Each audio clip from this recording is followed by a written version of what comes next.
বিসমিল্লাহির রহমানির রহিম। আসসালামু আলাইকুম রহমতুল্লাহি ওয়া বারাকাতুহু।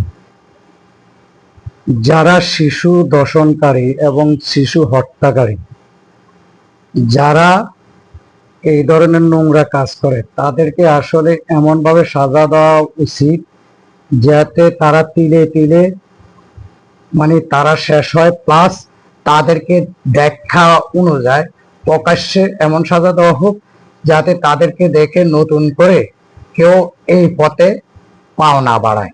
ওই রকম শাস্তি দেওয়া আসলে উচিত, ওই রকম শাস্তি বিধান আইনগত চালু করা উচিত।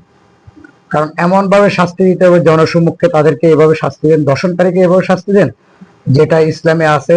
মাজা পর্যন্ত দাঁড়াইয়া সবাই মিলে এখানে পাথর মেরে মেরবে, দর্শক পাথর মেরে মেরে ফেলবে দর্শক। আর দর্শকের পর খুন করার, দর্শনের পরে যারা খুন করতেছে, যাতে রামি স্যারের খুন করছে, সোহেল রানা, ওদের ওদের আরো কঠিন ভাবে তাদেরকে বিচার করা হোক।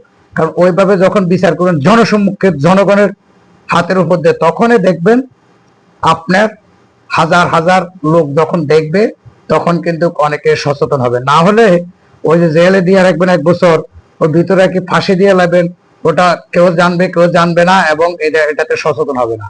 সচেতন করতে হলে প্রকাশ্যে এবং অলিং সব মিডিয়াকে দিয়ে প্রচার করিয়ে প্রকাশ্যে তাদেরকে আপনার সাজা দিতে হবে।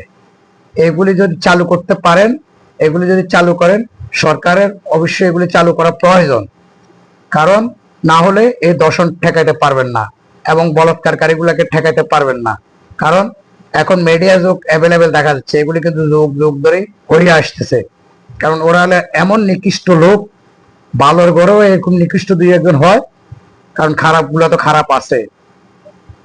এটা একবারে জনসম্মুখে শাস্তির একটু বিধানগুলা চালু করেন দয়া করে, তাহলে আর দেশে তখন দর্শন বলাৎকার এগুলি অবশ্যই বন্ধ হবে।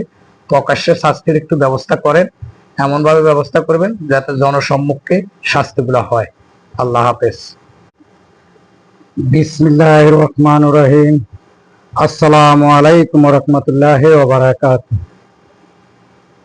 যারা শিশু দর্শনকারী এবং শিশু হত্যাকারী, যারা এই ধরনের নোংরা কাজ করে, তাদেরকে আসলে এমনভাবে সাজা দেওয়া উচিত যাতে তারা তিলে তিলে তারা শেষ হয়, প্লাস তাদেরকে দেখা অনুযায়ী প্রকাশ্যে এমন সাজা দেওয়া হোক যাতে তাদেরকে দেখে